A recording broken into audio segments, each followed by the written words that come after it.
గారు ఇంకా మన 'వెంకటేష్' గారితోని మూవీ చేస్తున్నారని విన్నాం. అందులో ఎలా ఉండబోతుంది క్యారెక్టర్ మీది? అంటే అసలు నేను ఉన్నానో లేదో ఇప్పటిదాకా తెలీదు. అవునా? ఓకే. అనిల్ గారు ఇంకా చెప్పలేదు. హ్మ్. ఆహ్, నేను రేపటి గురించి ఆలోచించనమ్మా. హ్మ్. I live in the present. ఈ రైట్. క్షణం నీతో లిఖితతో ఇక్కడ ఆనందంగా సాక్షి ఛానెల్‌లో మాట్లాడుతున్నా. ఇక్కడే ఆనందంగా ఉంటాను నేను. నా ఫోన్‌లు ఆఫ్ చేస్తా. రేపటి గురించి ఆలోచించను. నిన్నటి గురించి కూడా ఆలోచించను. Living in the present. Right. అయితే మీరు ఇప్పుడున్న కామెడీ సినిమాలు చూసుకున్నట్లయితే అంటే పాన్ ఇండియా మూవీస్ ఎన్నో వస్తున్నాయి. ఆ మూవీస్ అన్నిట్లో కూడా థ్రిల్లర్ గాని, యాక్షన్ ఎలిమెంట్స్ ఇవే ఎక్కువగా చూస్తూ వస్తున్నాం.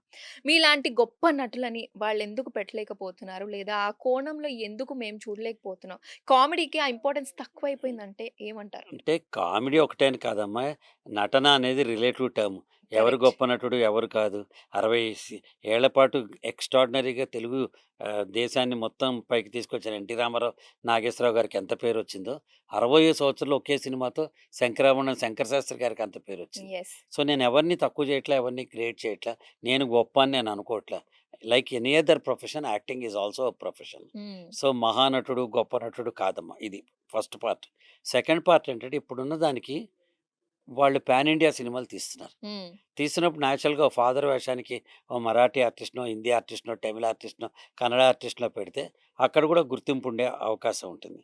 అది వ్యాపారం. నంబర్ 3 డైరెక్టరు చిన్న పిల్లలున్నారు. వాళ్ళకి కొంచెం యంగర్ జనరేషన్‌తో కనెక్ట్ అయిన ఆర్టిస్ట్‌తో ఎక్కువ కంఫర్ట్ ఉండొచ్చు. మేము ఒక తరం అయిపోయిన వాళ్ళం కాబట్టి మాతో అంత కంఫర్ట్ ఉండకపోవచ్చు. హ్మ్. 4 నాకెన్నో ఫోన్‌లొస్తూ ఉంటాయి. 2 రోజులు వేషాలండి, 4 రోజులు వేషాలండి. నాకు నాకు చేయబుద్ధి కాదట్లా. నేను హ్మ్. కొత్తగా చేసేదేముందమ్మా.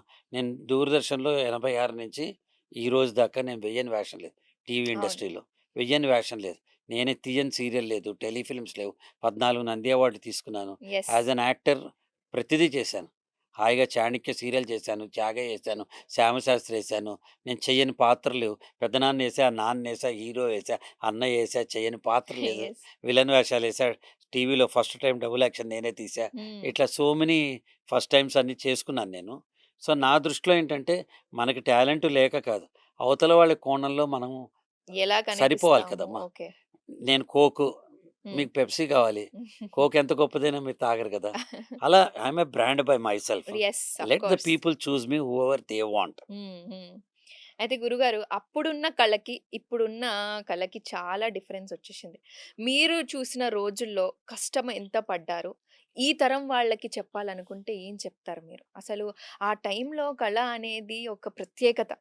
ఇప్పుడంటే ప్రతి ఒక్కరు దాని వైపే ఉన్నారు. మీ మీ ప్రత్యేకత అనేది ఇప్పటికి మేము మాట్లాడుకుంటూ వస్తున్నాం. అప్పట్లో తెలియని కష్టాలేమైనా ఉన్నాయా? మీరు ఎదురు చూసారా అవి? అమ్మ 100% అమ్మ. అప్పుడు ఒంటి మీద 40 కిలోవాట్ల లైట్ పెరిగేది. ఈరోజు ఈ ట్యూబ్ లైట్ చాలు మన ఫేస్‌ని పెట్టడానికి. హుహు. లైట్ మారింది, కెమెరాలు మారినాయి, లో లైట్ కెమెరాస్ వచ్చినాయి. దాని తర్వాత రిఫ్లెక్టర్స్ తగ్గిపోయినాయి, స్కిమ్మర్స్ వచ్చినాయి. టెక్నికల్లీ అడ్వాన్స్డ్ టెక్నాలజీ వచ్చేసింది. ఇదివరకు కష్టపడ్డంత పేజీల డైలాగులు ఇప్పుడు ఎవరు చెప్పట్లేదు. రైట్. చిన్న షార్ట్ కట్ చేసేస్తారు. So, acting has become easy now. Hmm. But at the same time career has become tough now. Yes. ఎందుకంటే ఎక్స్‌పెక్టేషన్స్ హ్మ్. పెరిగిపోయినాయి. హ్మ్. హ్మ్. చిన్న తేడా అప్పటికి, ఇప్పటికి. అప్పుడు 2 థియేటర్‌లో రిలీజ్ అయ్యి 100 రోజులు ఆడేది.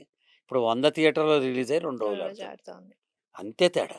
హ్మ్. సేమ్ టెక్నాలజీ మారుతది. మా అమ్మ కట్టెల పొయ్యిలో చేసిందని, మా ఆవిడ ప్రెషర్ కుక్కర్‌లో వండిందని, ఇప్పుడు మైక్రోవేవ్ ఓవెన్‌లు మా అమ్మాయిని యూజ్ చేయొద్దు అంటే, as the time progresses science and technology advances.